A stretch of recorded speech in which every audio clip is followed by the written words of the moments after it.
कहाँ ले जा रही है मुझे? मधु, उसे छोड़ दो। लगता है माँ उसे कोई कड़ी सजा देने वाली है। आप उन्हें रोक लीजिए पिताजी। मधु उसे चंदन के कमरे में ले आई थी, जहां वो गुड्डा रखा हुआ था। गुड्डे को देख सुनैना फिर से घबराने लगी थी। मधु उसके बगल में जाकर बैठ गई। अब बता, क्यों किया तूने ऐसा मेरे बेटे के साथ? सुनैना चुपचाप राणा की तरफ देख रही थी। आज तुझे कोई नहीं बचाने वाला है। तूने क्या सोचा, मेरे बेटे के साथ इतना बुरा बर्ताव करके तू बच जाएगी? अरे चुप क्यों है, बोल ना। मैं नहीं जानती। क्या नहीं जानती? कि पति के साथ ऐसा व्यवहार नहीं करते, और वो भी शादी की पहली रात को ही। तेरी माँ ने यही सब सिखाया है तुझे? मेरी माँ नहीं है। सुनैना के जवाब ने मधु को हक्का बक्का कर दिया। उसे समझ नहीं आया कि वो सुनैना से क्या बोले, लेकिन आज नहीं तो कल उसे ये जिम्मेदारी तो सौंपनी ही थी। देखो, अब तुम इस घर की बहू हो, ऐसी हरकत तुम्हें शोभा नहीं देती। सुनैना, यही नाम है ना तुम्हारा? अपनी सासू माँ का जवाब दो। जी, आगे से ऐसा नहीं होगा। देखा मधु, वो दिल की बुरी नहीं है, बस थोड़ा घबरा गई थी इस नए माहौल में। हम समझ सकते हैं, पर इसे ये ध्यान रखना होगा कि चंदन सिर्फ हमारा बेटा ही नहीं, इस हवेली का भविष्य भी है। तुम्हें चंदन का खास ख्याल रखना होगा बहू। मेरा बेटा जितना भोला है, उतना ही नाजुक भी है। आज से इसके खाने पीने, रहन सहन की जिम्मेदारी तुम्हारी है। जिस तरह इतने साल मैंने चंदन को संभाल कर प्यार से रखा है, तुम्हें भी दिन रात उसकी सेवा करनी पड़ेगी। समझ गई? अब सेवा करनी पड़ेगी मतलब? क्या ये सच में चाहती है कि मैं इसे खिलाने पिलाने का नाटक करूं, ठीक उसी तरह जैसे मैं और कुसुम बचपन में गुड्डा गुड़िया खेला करते थे? सुनैना आश्चर्य से राधिका की तरफ देख रही थी। उसने सुनैना को इशारों में हाँ का संकेत दिया। जी, मैं चंदन का ध्यान रखूंगी। अरे कैसी बेशरम बीवी है तुम्हारी चंदन। अरे अपने पति का नाम ले रही है, वो भी हमारे सामने। मधु, छोड़ो ये सब पुराने जमाने के ख्यालात है। ये सब पुराने जमाने की सोच नहीं, हमारी भारतीय संस्कृति है।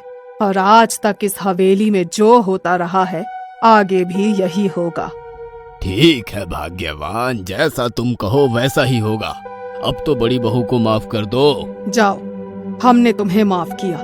अब नए दंपति को कुछ वक्त अकेला छोड़ देते हैं। जी भर के दोनों बात करो। मैं भी कोई कबाब में हड्डी बनना नहीं चाहती। वैसे भी इस शादी की तैयारियां करते करते मैं थक गई हूँ। अब कुछ दिन सिर्फ आराम करूंगी। राधिका, बड़ी बहू का ख्याल रखना।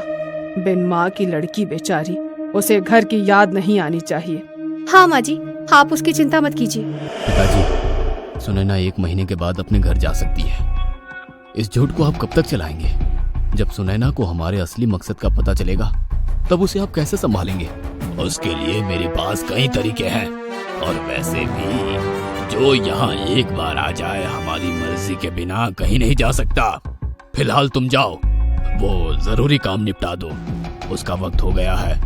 लेकिन मुझे उससे मिलना बिल्कुल पसंद नहीं। उसका चेहरा मुझे उस रात की याद दिलाता है। वो तुम्हारा भाई है, और वो सिर्फ तुमसे डरता है, और तुम ही उसे काबू में कर सकते हो। सुनैना को अंदाजा नहीं था उस राज के बारे में, जो ये परिवार उससे छिपा रहा था। एक भयानक राज। कई सालों से पवन ने इस काम की जिम्मेदारी ले रखी थी। ये कोई आश्चर्य नहीं था कि उसे यहाँ आना बिल्कुल पसंद नहीं था। ओफो, कितनी बदबूदार और गंदी जगह है ये। चंदन को दिन का 2 वक्त का खाना मिलता था। ये एक विडंबना ही थी कि एक तरफ उस गुड्डे को ठकुराइन अपनी जान से भी ज्यादा प्यार करती थी, लेकिन वहीं असल चंदन को उनकी नजरों से इतना दूर रखा जाता था। हवेली के नीचे बनी इस काल कोठरी में भैया, खाना खा लीजिए। पता नहीं क्यों वो पवन से बहुत डरता था। भैया, मुझसे डरिए मत, चलिए खाना खा लीजिए। देखिए, आज माँ ने आपके पसंद की कटहल की सब्जी बनाकर भेजी है।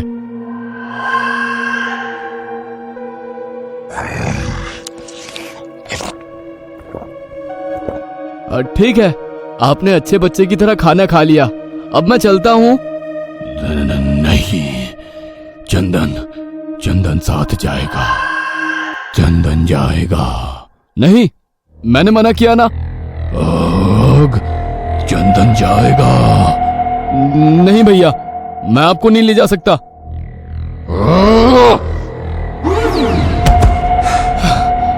ये दिन ब दिन और खतरनाक होते जा रहे हैं।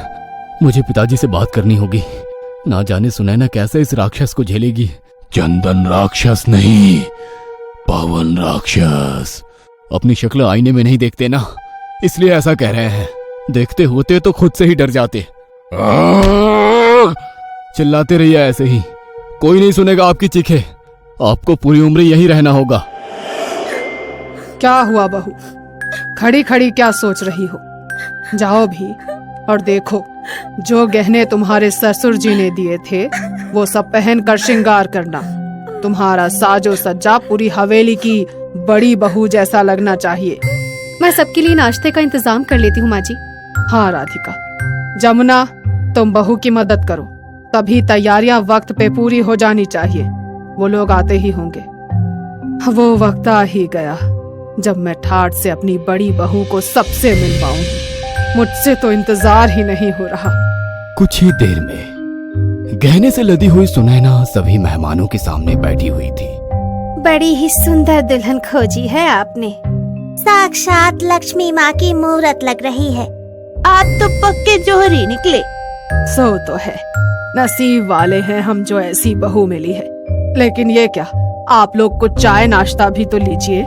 मैं अभी आई। राधिका बहू, जरा मेरी मदद करना। जी माँ जी। मधु के जाते ही उस औरत के हाव भाव बदल गए। बेचारी लड़की, अभी इसकी उम्र ही क्या है, पूरी जिंदगी चंदन की स्मारक बनकर रहेगी इस हवेली में। हाँ, उस हादसे से मधु आज तक उभर नहीं पाई। अपने बड़े बेटे को खो देना कोई आम बात तो नहीं है।